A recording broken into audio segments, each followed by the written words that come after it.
Assalamualaikum warahmatullahi wabarakatuh. Perkenalkan, nama saya Aldi Ramdan Prastia dari Fakultas Teknik Sipil Universitas Mercubuana. Di sini saya ingin mempresentasikan review modul 3 yang berjudul Potensi Diri Berpikir Positif Melalui Komunikasi Efektif. Baik, langsung saja kita mulai ke slide 1. Potensi diri.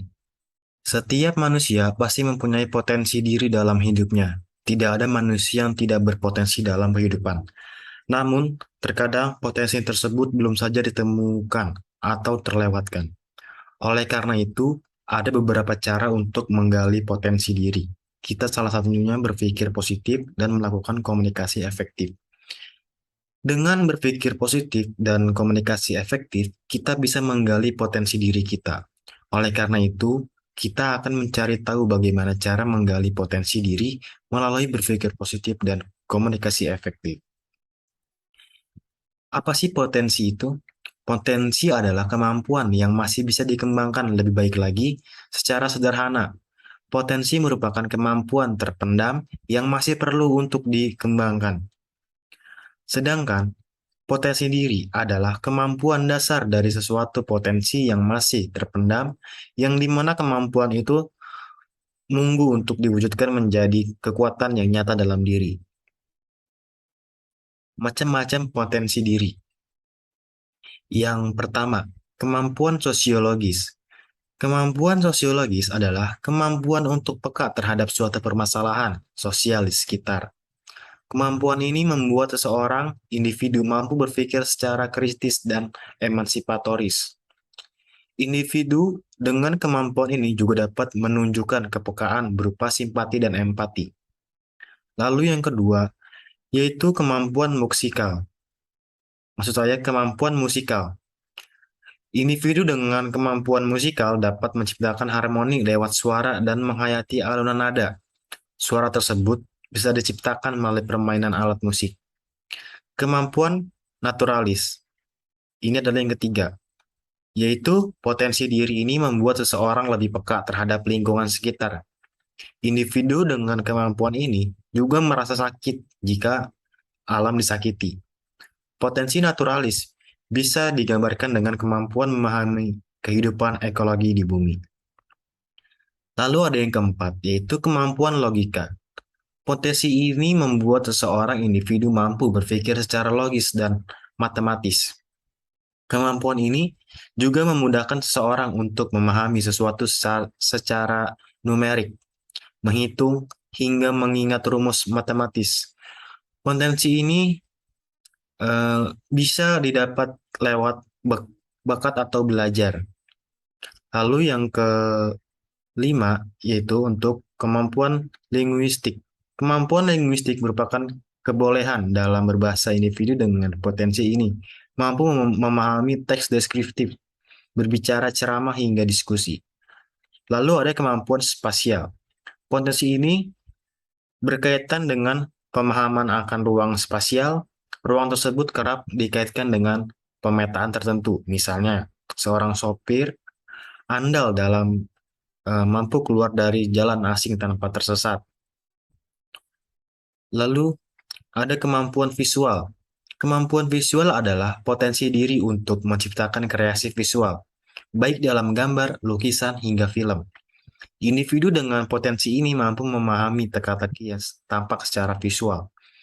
Kemampuan kinestetik adalah kemampuan seseorang untuk menggerakkan tubuh, mulai dari mengembangkan elastisitas hingga menciptakan harmoni lewat gerakan. Misalnya penari profesional. Lalu selanjutnya ada kemampuan interpersonal. Interpersonal merupakan potensi untuk menjalin hubungan sosial. Potensi diri ini bisa dikenal lewat kemampuan komunikasi, negosiasi, dan wawancara. Lalu ada kemampuan intrapersonal. Kemampuan intrapersonal adalah potensi untuk mengatur dan memahami diri sendiri. Biasanya, individu dengan potensi ini dapat mengambil keputusan, menetapkan tujuan hidup, dan membuat visi dengan baik. Seperti kemampuan logika, potensi ini juga bisa dilatih. Lalu, Apa sih tips menggali potensi diri agar berprestasi? Yang pertama yaitu cari tahu apa impian kita, apa tujuan dan target kita. Lalu yang kedua, ketahui apa yang kita sukai. Dan yang ketiga, kenali kelebihan dan kekurangan diri. Yang keempat, yaitu berani menghadapi kegagalan. Dan yang kelima, jangan takut untuk berbeda. Keenam, memiliki motivasi yang kuat. Dan yang ketujuh, buatlah daftar pencapaian target. Yang kedelapan, hindari membandingkan diri dengan orang lain. Yang kesembilan, perluas wawasan. Dan yang sepuluh, bergabung dengan komunitas yang positif. Dan masih banyak hal yang bisa kita dapatkan untuk menggali potensi diri. Nah, selanjutnya adalah berpikir positif. Positive thinking dalam bahasa Indonesia yang artinya berpikir positif dengan cara melihat sesuatu tanpa melihat sisi negatif dan mengambil hikmah di balik masalah yang menimpa. Kenapa kita harus berpikir positif? Kita akan bisa mendapatkan hal-hal yang positif ya, seperti bahagia, motivasi, harga diri, kesehatan yang baik. Apa sih bahagia itu?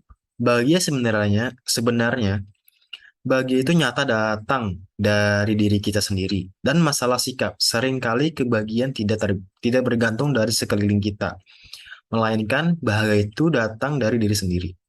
Lalu ada motivasi. Motivasi adalah sifat yang sangat luar biasa yang dimiliki seseorang karena akan mendorong lebih maju dan rasa semangat lebih membara. Motivasi pun akan mempengaruhi tingkah laku dan melakukan kegiatan ketika kita mengharapkan suatu pencapaian yang lebih baik. Harga diri, sikap dan cara berpikir kamu akan berkaitan dengan perasaan dirimu sendiri. Jika kamu selalu membangkitkan sikap dan berpikir positif, maka kamu memiliki rasa harga diri yang sangat berarti. Lalu ada kesehatan yang baik. Pikiran akan mempengaruhi metabolisme tubuh. Maka dari itu, kamu akan merasakan lebih sehat ketika berpikir positif.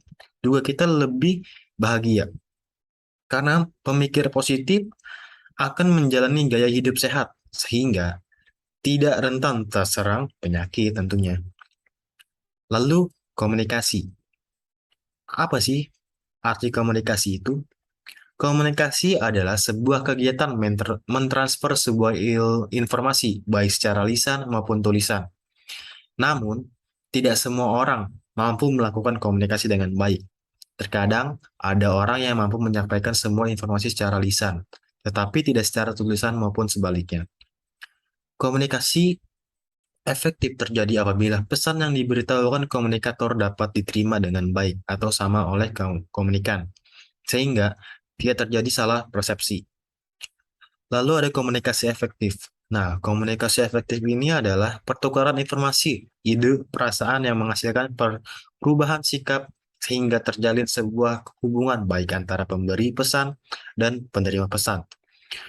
Pengukuran efektivitas dari suatu proses komunikasi dapat dilihat dari tercapainya tujuan si pengirim pesan. Pesan yang tersampaikan dengan benar dan tepat sesuai keinginan sang komunikator, menunjukkan bahwa komunikasi dapat berjalan secara efektif. 5 komponen penting dalam komunikasi. Yang pertama, yaitu pengirim pesan, atau sender, atau komunikator. Lalu ada pesan yang dikirim, message, dan bagaimana pesan tersebut dikirimkan. Lalu yang keempat ada penerima pesan, dan yang terakhir ada umpan balik, atau feedback. 4 keterampilan dasar komunikasi. Yang pertama, mendengar. Kedua, membaca. Ketiga, menulis. Keempat, berbicara. Contoh komunikasi yang efektif. Kesepahaman tentang peraturan organisasi. Dalam organisasi, komunikasi bisa dikatakan efektif apabila tiap anggota organisasi memahami peraturan yang ada. Misalnya, anggota organisasi menaati dan menjalankan peraturan. Lalu contoh yang kedua yaitu mahasiswa memahami penjelasan dosen. Dalam pembelajaran, komunikasi bisa dikatakan efektif jika mahasiswa memahami dan mengerti penjelasan dosen. Misalnya penjelasan tentang materi dan tugas perkuliahan. Lalu contoh yang ketiga yaitu menanggapi dengan baik orang yang sedang berbicara. Salah satu ciri komunikasi yang efektif adalah menjadi pendengar yang baik, termasuk memberi tanggapan atau respon terkait pesan atau informasi yang dikirimkan. Berbicara dengan menggunakan bahasa yang sopan, komunikasi efektif dapat terwujud ketika kedua belah pihak berbicara menggunakan bahasa yang sopan dan sesuai dengan norma yang berlaku. Begitu saja penjelasan dari saya. Mohon maaf bila ada salah kata. Saya tutup. Terima kasih. Wassalamualaikum warahmatullahi wabarakatuh.